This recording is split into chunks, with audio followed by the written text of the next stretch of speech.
we never sat down to say, this is what we want to do for our future. We want to be here in this square at this particular time, and this square another particular time. We just began, and God brought blessing upon blessing.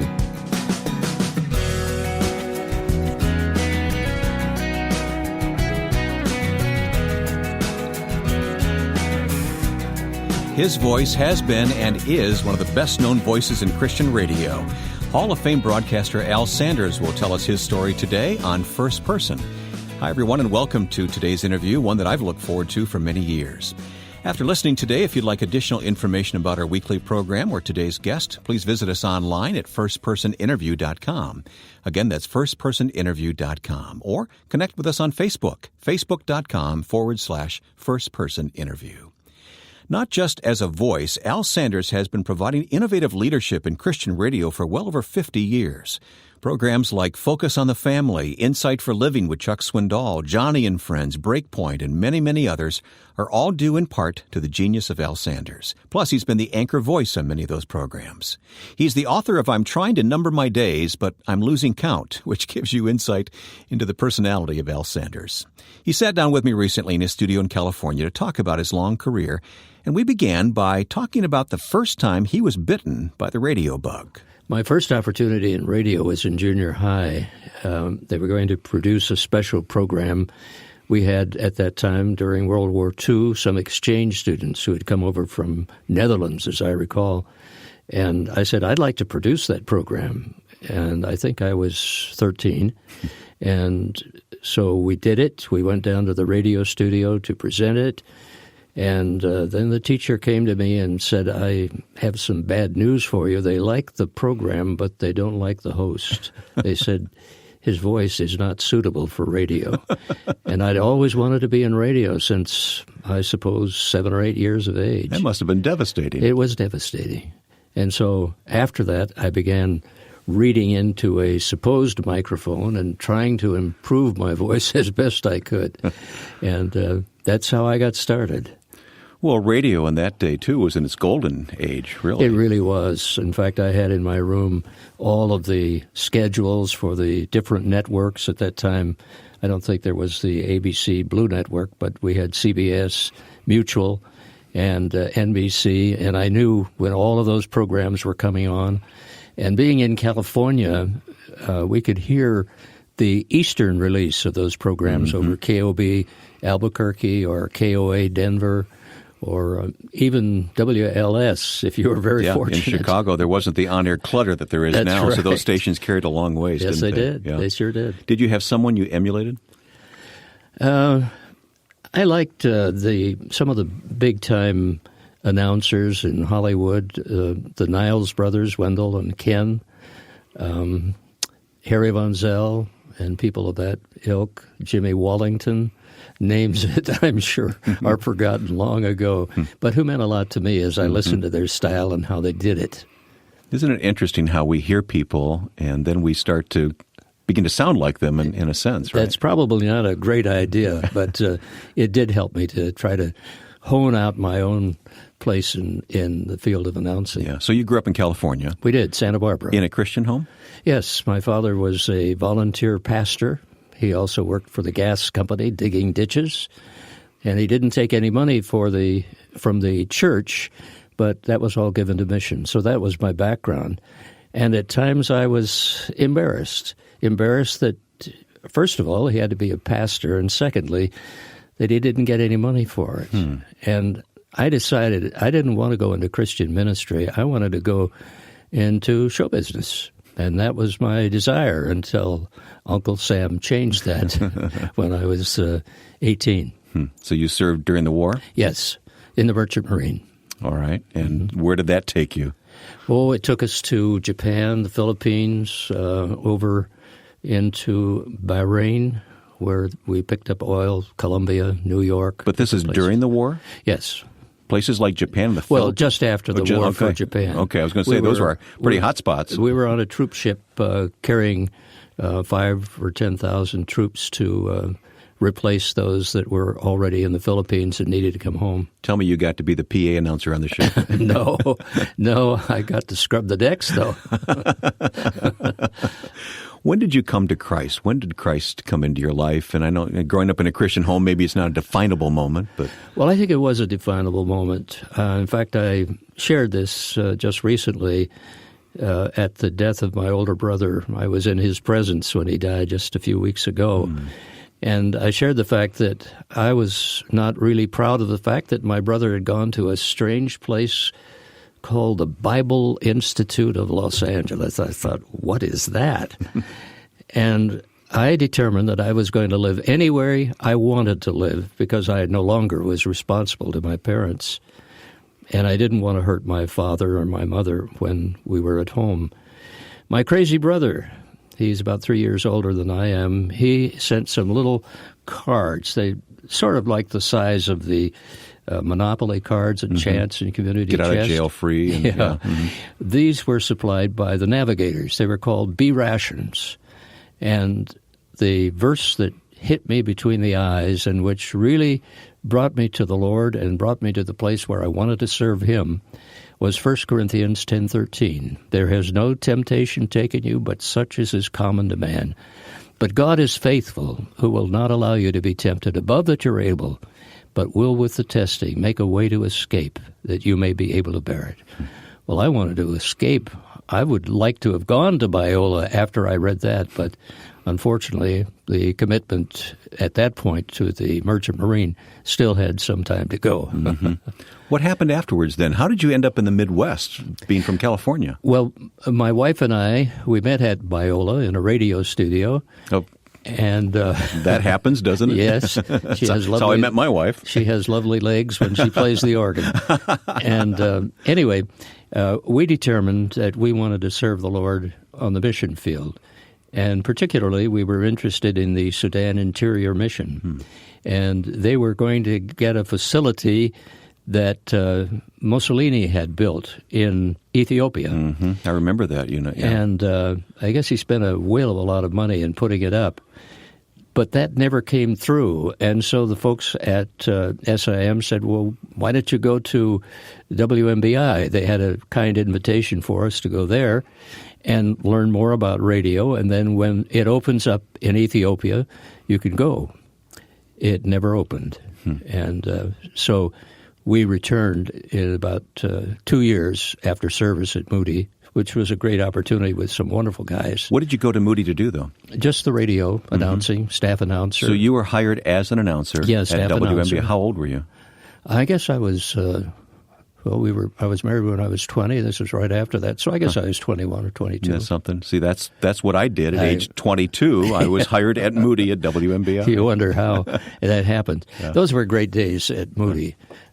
What era is this? What time? 1949 to 1951. Oh yeah. And some of the great people, Bill Pierce, whom we dearly loved and who is now with the Lord, and some of the other fellows, Walter Carlson, who was I knew Walter well, worked with Walter many years. Did you? He was chief announcer, and of course other people like I'm trying to think of the lady that did the kids show. Aunt Teresa Aunt Gorman. Teresa, yeah. So we had an opportunity of working together with them. Good afternoon, friends, and welcome once again to another of our transcribed Friday afternoon visits behind the scenes, taking you for intimate glimpses into this interesting land of microphones, turntables, and production clocks, to give you late news on various interesting programs to be heard this next week on these stations, and also to have you meet personally today's guest.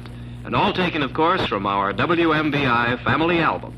Well, say, if you have a paper and pencil handy, you might jot down the date Friday, November 17th. Well, that's the night our FM station will be staying on the air till midnight and will feature special programs from 6 to 12 o'clock p.m. with outstanding musical talent and interesting live broadcasts.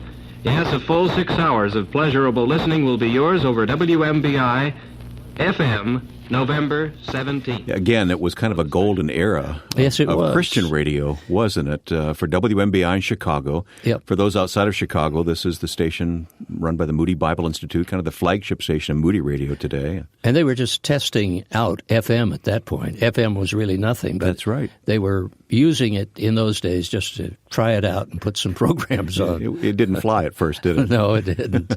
But then that's true all over the country. Yeah. Now, of course, FM is far more more valuable than AM. Mm-hmm. So you were announcing, but were you involved in any of the dramatic productions in those days? Yes, of course, Stories of Great Christians. And I wrote a little dramatic show for Aunt Teresa's kids' thing called Uncle Al's Adventure in Africa. I had no idea what that was. But we did Never been to Africa? No. We did that every Sunday afternoon. She was such a great gal. Huh. Know the legacy of Aunt Teresa and often walk into that studio, which I'm sure you realize looks much the same today. Does it really? As it did in that era. Wow. The same wall treatment, the same doors, sound lock doors and everything. So that's fun. It's a marvelous place. Yeah. So any particular Stories of Great Christians episodes that you recall? Oh, there were, they go all the way from the French lady, Madame Guillon, to the great missionaries here in the United States and other missionaries. Joyce Blackburn, at that point, was the producer of the shows, and she taught me how to read poems. I had never known how to read poetry before, and she was the one that gave me a love for poetry. We'll continue talking with Al Sanders about his years in Chicago and beyond, coming up on today's edition of First Person. Next time on First Person, Trace Embry tells his story of God's unmistakable leading. I'm not smart enough to figure this thing out. I guarantee I'm not. I'm just stupid enough to obey God and let Him take care of the details. Because when you purchase an 86-acre tract of land with $200 in a handshake, that is God. He's the founder of Shepherd's Hill Academy, reaching out to troubled teens. You'll meet Trace Embry next time on First Person.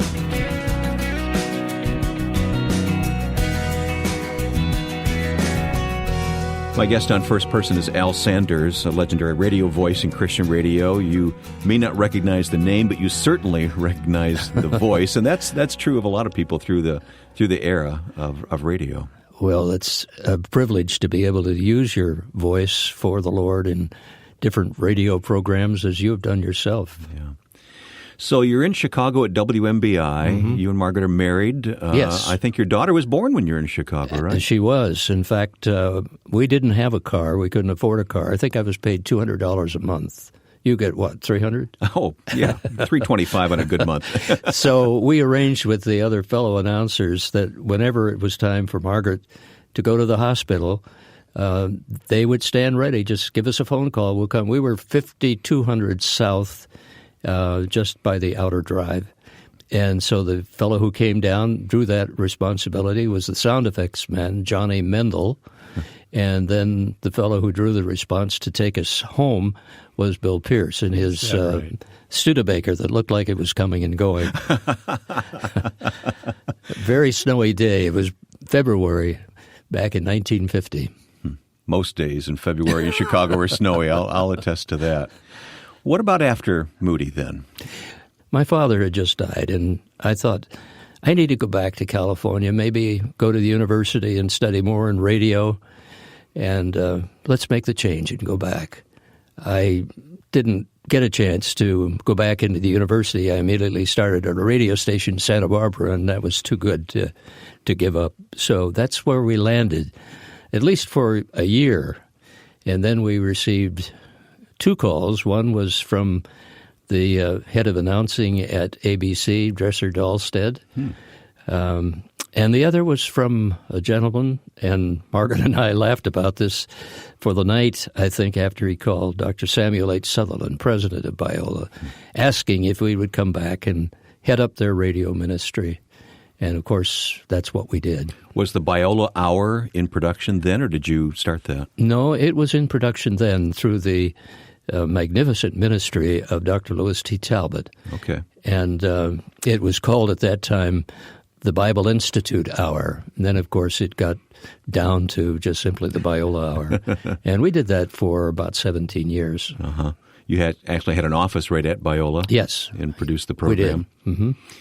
And then I think most people may recognize your name and your voice because of Insight for Living with Chuck Swindoll. That's correct. That was one of those turning points in Christian radio, wasn't it? Talk about that experience, that whole, everything that led up to the creation of that. Well, we were living in Florida at the time, producing the Day of Discovery television program for Radio Bible Class, which those 15 years were the best 15 years of my life. And we had tapes sent to us from Fullerton of Chuck Swindoll, whom I believe is the greatest preacher alive today. And we thought, this fellow is so good, we got to put him on the radio. Up to then, the programs of Bible teaching were generally by people who wrote out the scripts and then sat in front of a microphone like this. And our concept was the fact that Chuck is at his best when he's preaching. And why not just edit that down and release that? It seems like such a common sense approach to Absolutely. us now, but it was radical, wasn't it? It was somewhat radical, and several other programs came along, and I think several other programs could have even been made better if they had gone with the original recorded material rather than trying to dress it up and read it from a studio. It's completely different in an isolated studio looking at a microphone than in front of faces in a church. Yeah, that's right. The energy, everything is right there and is exciting to capture. So you had this idea. We had this idea. Nobody else had the idea. So Margaret and I started saving our money and putting it in a special escrow account so that we could, if nobody else wanted to put him on the air, we would buy the time and put him on the air. We believed in that. But one of our other clients at that time was the Foundation Press. They are the publishers of the New American Standard Bible. And I said, well, why not marry the two? So that when Chuck began in radio, it was called the New Standard for Living. I was a program director in those days. Oh, really? I recall the original idea coming to pick up this program called New Standard for Living. Well, you can't miss with Chuck.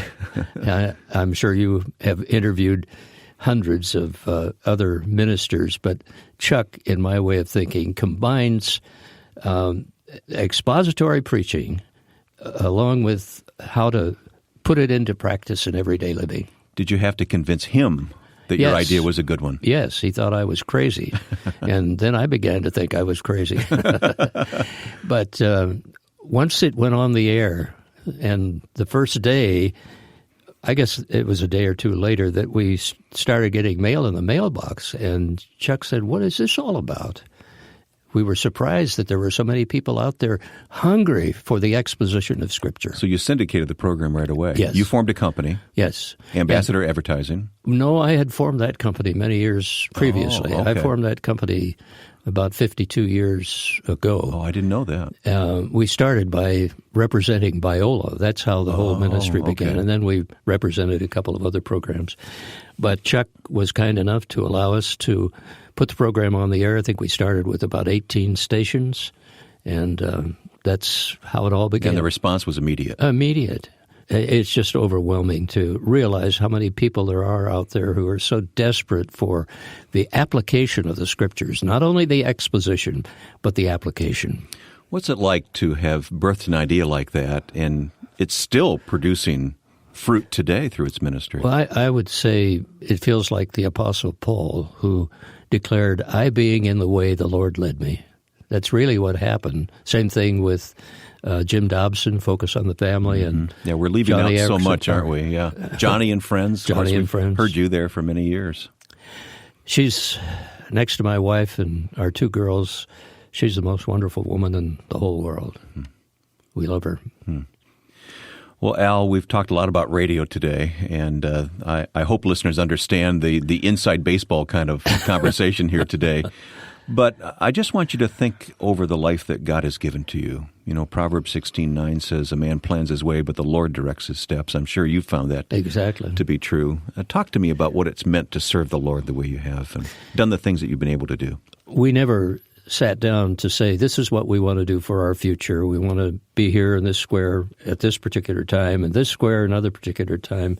We just began, and God brought blessing upon blessing, especially in the development of Ambassador, with programs coming to us entirely different than the situation is today when there are so many platforms of listening. So we just were there, and God moved it along one by one. Anything through those years that just surprised you or caught you unaware that I didn't know that's what you wanted, Lord? I suppose the most difficult thing for me and also my wife was when we were about to open up a branch office in Philadelphia. We had a rather large account and a very prosperous account, and then all of a sudden I got hit. I don't know whether I had a nervous breakdown. I certainly experienced trauma that I had never seen before and my wife had never seen before. It was about that time I was taking from my doctor some diet pills that certainly put me on the edge, and maybe that's what caused all of this. But that was the question when I was flat on my back, to be able to say, Lord, why do you make me lie down in green pastures when I could be up and doing something? So that was, I would think, the hardest thing for me to go through, and I would think also for my wife, Margaret, to go through. We've been married, by the way, next year will be 65 years. So congratulations. Thank you. I know how delightful she is to you and to all of us, so exactly. We really appreciate both of you. For the person who's listening and they have a dream, an idea, they feel the Lord wants them to, but they don't know how to go about it. You've been down many roads like that. I would encourage them, first of all, to get some advice from seasoned travelers who have already been on the road. A lot of people have a dream, and they think that God has blessed them with that dream. Perhaps He has. But there are so many different dimensions of the dream, not the least of which is, how is it going to be funded? How is it going to be made a reality? So before you launch into something, first of all, examine all of the avenues that are necessary to make it happen, and get some good ideas from other people as to, do you really have what it takes? You may have been telling you something, or somebody may have been telling you that you're the best thing since sliced bread, but make sure that it is really the Lord's will as you pray it through. Any regrets for how you've spent your life thus far? Oh, you didn't tell me that was going to come up. I don't think so. As I said earlier, the thing I enjoyed most was working for Radio Bible Class and a man by the name of Richard DeHaan. Oh, of course. He was just the most wonderful person I've ever worked for. He never told me once, Al, I don't want you to do that on the camera, and I don't want that song. He just said, here, you do it. And that relationship, which lasted for 15 years, is the most wonderful experience that I can look back on. That was a gift, wasn't it? It really was. I would have done it whether they paid me or not. It was so much fun. Good thing you didn't tell them that. That's right.